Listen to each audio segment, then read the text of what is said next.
prescripción de la acción penal.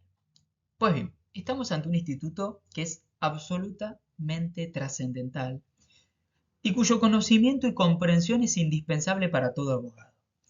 ¿Por qué digo esto? Bueno, por las siguientes razones. En primer lugar, porque es un instituto que al abogado le significa una herramienta más de trabajo. En segundo lugar, porque esta herramienta de trabajo para el abogado puede llegar a ser la solución al caso, incluso al caso complejo. En tercer lugar, porque es un instituto que tiende a evitar dispendios jurisdiccionales y en lo que hace al abogado y a su trabajo, dispendios en su actividad laboral.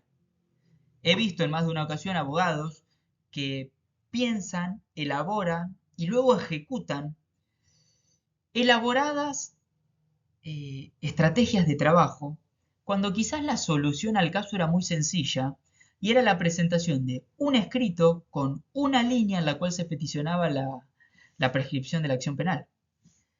Pero también es importante la comprensión de este instituto para el abogado porque es lo que le permite evitar una mala praxis en lo que hace al ejercicio de sus labores.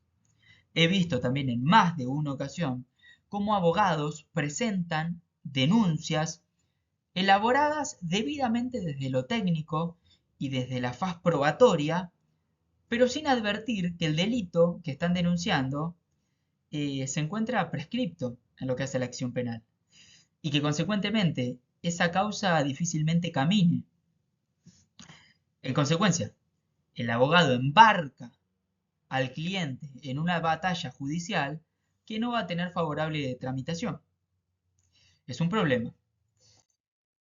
En primer lugar, lo que yo quiero analizar en esta clase es una cuestión clarificatoria desde el plano conceptual. ¿Qué quiero decir con esto? Es importante no confundir la prescripción de la acción penal con la prescripción de la pena. La prescripción de la pena, es decir, aquello que no vamos a darle importancia en esta clase, se corresponde con el lapso temporal, es decir, con el tiempo que tiene el Estado para efectivizar una pena. En otras palabras, es el tiempo que tiene el Estado para aplicar la pena con la cual se condenó a un individuo. Vencido dicho plazo temporal, dicha pena no puede legítimamente ser aplicada. Ahora bien, esto a nosotros no nos importa. Lo que nos va a importar a lo largo de esta clase y lo que vamos a desarrollar tiene que ver con la prescripción de la acción penal, que es el lapso temporal, es decir, el tiempo que tiene el Estado, y más concretamente la parte acusadora, entiéndase fiscal, para formalizar una acusación válida. Vencido dicho plazo, no se puede acusar, y en caso de hacerlo, dicha acusación no va a tener favorable acogida. ¿Por qué? Porque ha vencido el tiempo preestablecido para hacerlo. ¿Cuáles son los plazos que nosotros tenemos que tener siempre en nuestra cabeza? Y de eso se trata el instituto. Bueno, los plazos están divididos en el código conforme la pena correspondiente al delito que se esté investigando y o imputando o juzgando. Por un lado tenemos los plazos aplicables a la pena de prisión, por otro lado los plazos aplicables a las penas de inhabilitación y por otro lado los plazos aplicables a la multa. Como la amplia y gran mayoría de los delitos tienen preestablecido una pena de prisión, yo en esta clase me voy a abocar a eso. En concreto hay que hacer una distinción. Aquellos delitos que tienen una pena de prisión perpetua y aquellos delitos que tengan una pena de prisión que no es perpetua. Por ejemplo, 8 a 25 años, 2 a 6, 5 a 15, etc. Si el delito que se está juzgando tiene una pena de prisión perpetua, el tiempo que tiene la parte acusadora para ejercer la acción penal, es decir, para formalizar una acusación válida, es de 15 años. Transcurridos los 15 años, la acción penal prescribe. ¿Qué pasa con aquellos delitos que tienen pena de prisión pero que la misma no es perpetua? Como decíamos hoy, 2 a 6 años, 8 a 25. Bueno, ahí lo que tenemos que analizar es cuál es el máximo de la escala penal preestablecida para ese delito. Por ejemplo, Artículo 172 del Código Penal. Delito de estafa. La pena, si mal no recuerdo, es de 2 a 6 años. ¿Qué es lo que tenemos que analizar? El máximo. ¿Cuál es el máximo? 6 años. ¿Eso qué significa? Que la acción penal prescribe a los 6 años. Si el delito tuviera una pena que va de los 5 a los 8, estoy inventando, de los 5 a los 8, ¿qué es lo que tenemos que ver? El máximo. ¿Cuál es el máximo? 8 años. Esos 8 años representan el plazo de prescripción de la acción penal. Entonces, siempre hay que buscar el máximo. Pero ¿qué pasa? Si el máximo excede 12 años, ahí es donde se corta. ¿Esto qué significa? Que nunca puede ser superior el plazo de prescripción de la acción penal a los 12 años. Vamos a poner un ejemplo para que se entienda. El delito de homicidio. ¿Qué pena tiene? 8 a 25 años. Por ejemplo, el homicidio simple del artículo 79. Me estoy refiriendo a ese. Si nosotros analizamos el máximo y nos vamos a 25 años, según la regla general, la prescripción sería a los 12. Pues bien, el Código Penal de manera explícita nos dice que el plazo de prescripción nunca puede superar los 12. Entonces, por más que la pena en expectativa, es decir, en abstracto, supere los 12 años, la acción penal prescribe a los 12. Y pasa lo mismo con el mínimo. Nunca puede ser inferior a 2. Entonces, ¿cuál es la regla general? Buscar el máximo, ¿sí?, de la escala penal aplicable al delito que se está juzgando. Pero, con estas excepciones, nunca puede ser el plazo de prescripción de la acción penal superior a 12 ni inferior a 2. ¿Se entiende? Es muy sencillo, la verdad. Pregunta importantísima. ¿Desde cuánto es que se cuenta? Es decir, ¿a partir de qué momento empezamos a contar? Fácil. Desde la medianoche del día en que se produjo el delito. ¿Esto qué significa? ¿El delito se produjo el 25 de diciembre? Bueno, empezamos a contar a partir del 26 de diciembre. El 26 de diciembre va a ser día 1. 27, día 2. Y así sucesivamente. Hay una aclaración que hacer al respecto y tiene que ver con los delitos continuados. ¿Qué es esto de los delitos continuados? Bueno, nosotros cuando analizamos los delitos que le pueden imputar a una persona, podríamos clasificarlos en... Las clasificaciones son infinitas y depende de cada autor. Pero una de ellas tiene que ver, en lo que aquí nos importa a nosotros, con la distinción entre delito consumado y delito continuado. El delito consumado es el delito que se perfeccionó. Es decir, que se desarrolló y que como tal finalizó. Ahí se aplica esta regla que decíamos, conforme la cual se empieza a contar a partir del día siguiente. Si se desarrolló el delito el 25 de diciembre, vamos a empezar a contar a partir del 26. Perfecto. Ahora bien, hay algunos delitos, que luego los vamos a ver sobre el final de la clase con mayor profundidad, donde se entiende que el delito aún se sigue desarrollando, es decir, que no finalizó. ¿Cuál podría ser un caso? Bueno, una estafa procesal. Este es un delito que se materializa a lo largo del tiempo. Por más que yo desarrollo el comportamiento criminal en un momento específico, dicho delito es como que sigue vigente, sigue vigente, sigue vigente, sigue vigente. ¿Hasta cuándo sigue vigente? Hasta que el juez, al cual nosotros hayamos querido engañar, emite una resolución final al caso.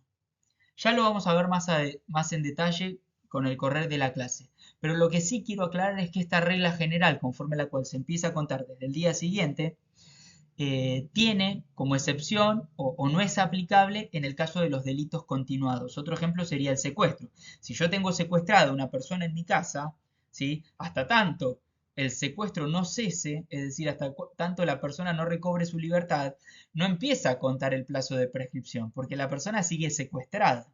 Quizás este ejemplo es más fácil de evidenciar o de graficar lo que quiero decir. Pero bueno, la regla general es que se empieza a contar a partir del día siguiente. Ahora bien, y esto es lo importante a tener en cuenta. Nosotros tenemos el plazo de prescripción, que como dijimos, tiende a contar día a día hasta llegar al máximo preestablecido en la pena aplicable, momento en el cual vamos a decir, esta acción penal prescribió. Y si prescribió, se extinguió. ¿Sí? Tema resuelto. Bien. Hay momentos en los cuales ese conteo que nosotros vamos haciendo se suspende. Es decir, no se cuenta más. ¿Cuáles son esos momentos? Bueno, también están preestablecidos en el Código Penal y son los siguientes. Delitos cometidos en ejercicio de la función pública. Es decir, supongamos que yo soy funcionario público. ¿Sí? Soy el intendente de un municipio. Y desarrollé una maniobra criminal. Por ejemplo, peculado, típico delito cometido por funcionarios públicos. O defraudación en perjuicio de la administración pública, también típico delito cometido por funcionarios públicos. En ese caso concreto y particular, hasta tanto yo no cese en el ejercicio de mis funciones, la acción penal no corre, es decir, no cuento. Hay una suspensión. Y esto es importante tenerlo en cuenta. Porque una vez que cese, es decir, que finalice esta causal de suspensión, es cuando yo recién ahí podré empezar a realizar el conteo. Aclaro, en el caso de los funcionarios públicos está muy discutido, en tanto existen por parte de la doctrina, pero también ya por parte de la jurisprudencia, criterios de pensamiento que entienden que son delitos imprescriptibles y consecuentemente delitos en los cuales este instituto no se aplica. Pero bueno, dejemos de lado esa discusión para otro video. Segundo supuesto en el cual se suspende el curso de la prescripción, conexidad con otros delitos que requieran resolución previa. Por ejemplo, yo tengo para resolver una causa, pero lamentablemente la resolución de esta causa está sí o sí supeditada a la resolución de otra causa. Bueno, por una cuestión lógica, el plazo de prescripción de la causa que está esperando la resolución de la otra se suspende. ¿Hasta cuándo? Hasta que en la otra causa se expida. Y finalmente, y esta es el motivo de suspensión novedoso, por decirlo de alguna manera, en tanto ha tenido una reciente aparición en nuestra legislación. Y tiene que ver con todos aquellos delitos contemplados en los artículos. Y hago un paréntesis, o me adelanto a decirlo, vinculados con temas de abuso sexual. ¿Sí? Artículo 119, bueno, 120, 125, 125 bis, 128, 129 parte final, 130 párrafo segundo y tercero, 145 bis, 145 ter, que en este caso el bien salvaguardado sería la libertad, no ya la integridad sexual de las personas. Y la prescripción se suspende hasta tanto la víctima, o la supuesta víctima, cumpla la mayoría de edad, en otras palabras, cumpla los 18 años y formule por sí la denuncia o ratifique la realizada previamente por sus padres en su representación. Yo voy a ser absolutamente honesto aquí. Este precepto normativo que se encuentra contemplado en nuestro Código Penal, en la práctica hace prácticamente imposible la prescripción de estos delitos. Porque si tenemos que esperar hasta que la persona cumpla la mayoría de edad y eventualmente formule por sí la denuncia o ratifique la realizada por los representantes, y la verdad es que es muy difícil que este tipo de causas prescriban, más aún teniendo en cuenta que estos delitos en sí mismos tienen penas que ya desde el vamos tienen un máximo con una eh, carga punitiva bastante alta. Entonces, ya desde el vamos es difícil que prescriban. Más aún si aplicamos este artículo. ¿Sí? Pero lo que tienen que tener ustedes presente, más allá de este juicio de valor que yo hago sobre el precepto normativo, es lo que pasa en la práctica, que es lo que les decía. Es muy difícil que este tipo de causas prescriban. Ahora bien, además de la suspensión, lo que tenemos es la interrupción de la acción penal, que yo diría quizás es más importante que lo que dijimos con anterioridad. ¿Qué es esto de la interrupción? Muy sencillo. Tenemos determinados momentos que actualmente están preestablecidos de manera explícita por el legislador, lo que no pasaba con la legislación anterior, en los cuales lo que se hace, si es que se materializa alguno de estos momentos procesales, es volver la cuenta a cero. ¿Qué significa esto? Yo estoy contando el plazo de prescripción. Llevo 3 años ya.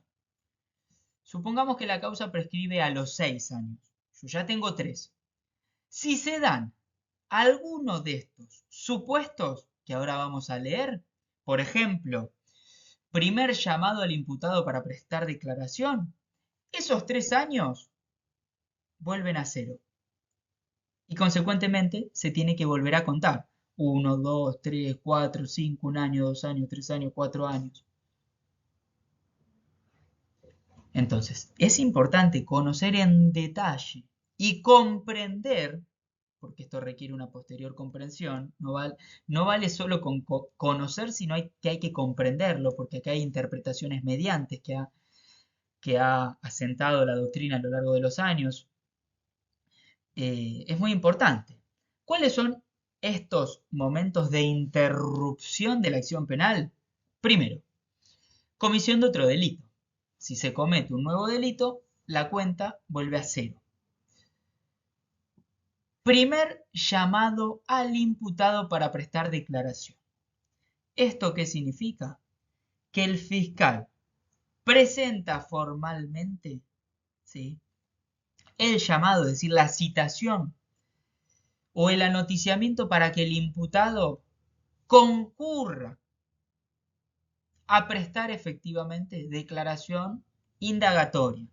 En el ámbito de la provincia de Buenos Aires sería a tenor del artículo 308.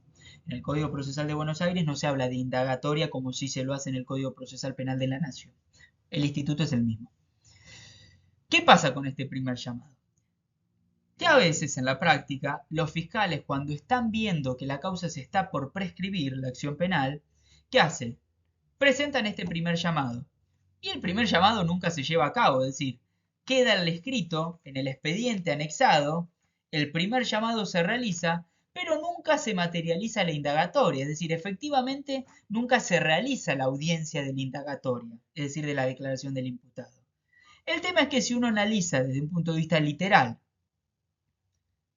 la legislación aplicable, que dice esto que yo les acabo de leer, ese acto del fiscal de haber materializado el primer llamado, por más que la audiencia nunca se realice, vuelve la cuenta a 0. En otras palabras, interrumpe el curso de la prescripción.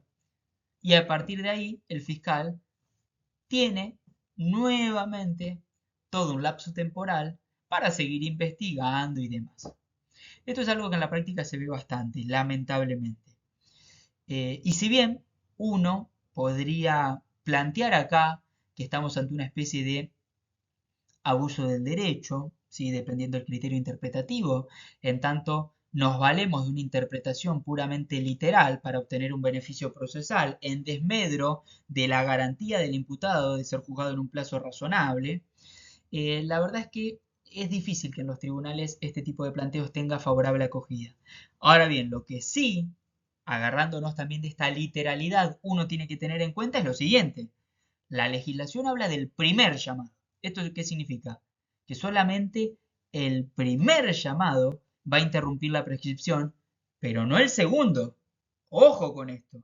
Si el fiscal hace un primer llamado y la audiencia nunca se realiza, cuando haga el segundo llamado, ese segundo llamado no va a interrumpir el curso de la prescripción.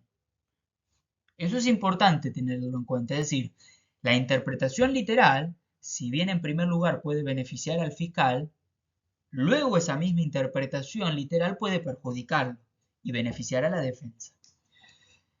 Otro momento interruptivo, el requerimiento de elevación a juicio. Es decir, la presentación que realiza el fiscal a cargo de la investigación para elevar la causa a juicio. Vale aclarar que el requerimiento como tal, al igual que ocurre con el primer llamado, debe ser válido o legítimo desde el punto de vista técnico-jurídico. ¿Qué significa esto? Que yo en el curso Práctica Penal desde cero lo analizo en detalle hasta con un caso real en el cual yo estoy trabajando o estaba trabajando. Si yo soy el fiscal y presento una requisitoria de elevación a juicio, esa requisitoria como tal interrumpe el curso de la prescripción y vuelve el conteo a día 1 o día 0. Ahora bien, si esa requisitoria es declarada nula, la defensa plantea la nulidad y el juez hace lugar a este pedido, ese momento interruptivo de la prescripción no es tal y consecuentemente la cuenta no es que vuelve al día 1 o día 0, porque ese acto interruptivo en realidad no cumplimentó las normas preestablecidas de validez. Entonces, eso es importante porque a veces los fiscales, atareados, desbordados en cuanto a labores, presentan quizás la requisitoria estando próximo a vencer el plazo que tienen para formalizar la acusación. Por ejemplo, le faltan 2 semanas para que prescriba y presentan la requisitoria. ¿Con eso qué ganarían? Bueno, que empecemos a contar desde cero. Ahora bien, si la defensa encuentra una causal de nulidad de esa requisitoria y la plantea y hace lugar, muy probablemente esa causa termine prescribiendo. Técnicamente hablando, la acción penal prescribe. ¿Sí? Pero es importante aclararlo. Otro momento interruptivo, el auto de citación a juicio, es decir, aquel resolutorio del tribunal o del juzgado de juicio en el cual efectivamente cite, ¿sí?, al imputado al debate. Hay discusiones con relación a cómo debe entenderse citación a juicio, pero de manera mayoritaria se entiende que hablamos de aquel resolutorio que establece cuál es la fecha en la cual se va a realizar el debate. ¿Sí? Finalmente, último momento interruptivo, la sentencia condenatoria.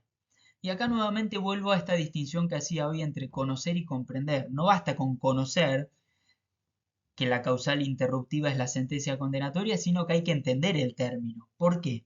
Porque cuando hablamos de sentencia condenatoria, y esto es lo que ha dicho hasta el cansancio la jurisprudencia, es sentencia condenatoria en singular, no en plural. ¿Qué significa esto? Que el acto interruptivo es solamente la sentencia que emite el tribunal o el juzgado que realizó el debate. No así las confirmaciones de las instancias superiores. Por ejemplo, el Tribunal Oral Criminal 4 de la Ciudad de La Plata condenó al imputado por considerarlo autor del delito X. Esa sentencia, desde el momento en que se emite, ¿sí?, desde la fecha que tiene, interrumpe el curso de la prescripción. Vuelve la cuenta a 0. Perfecto. Ahora bien, si la defensa apela, es decir, impugna ese resolutorio, y el Tribunal de Casación, estando en la provincia de Buenos Aires, sería el Tribunal de Casación de la provincia de Buenos Aires, lo confirma y convalida la condena, no es que se vuelve nuevamente la cuenta a 0. No, no. Lo que interrumpió fue la sentencia de primera instancia. Por más que después Casación confirme, que la Suprema Corte de Provincia confirme, que la Corte de Nación también confirme, no es que ante cada uno de estos resolutorios confirmatorios o convalidatorios desde primera instancia la cuenta vuelve a 0. No, no. La cuenta ya no vuelve más a 0.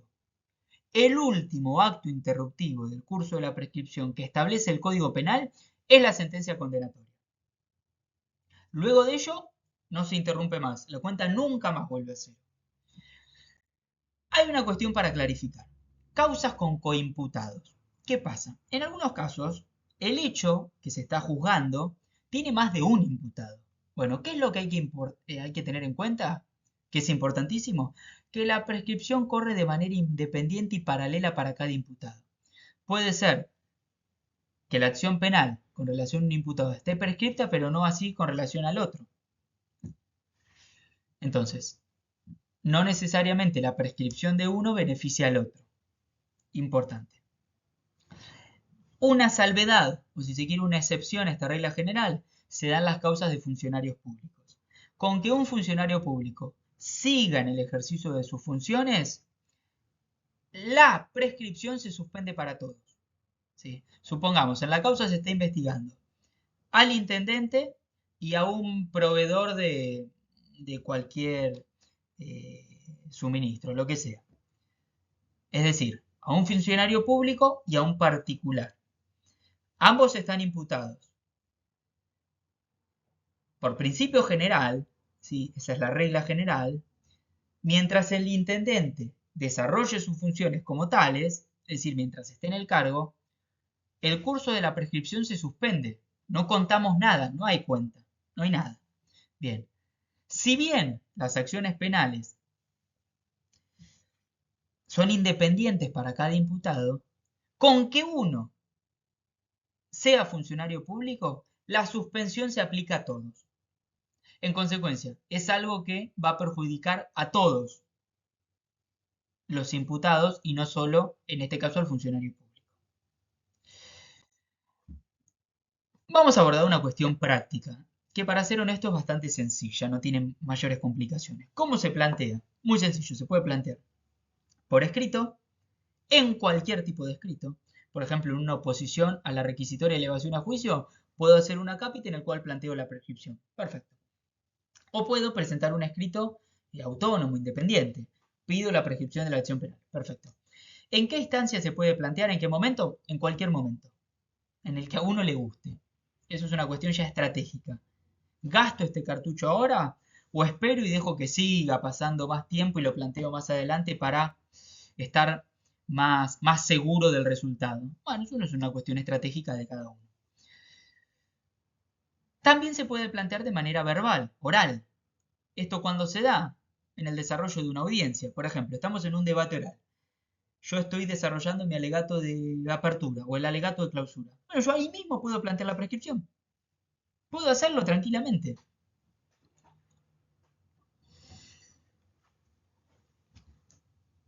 ¿Ante quién se plantea? Siempre ante el organismo jurisdiccional.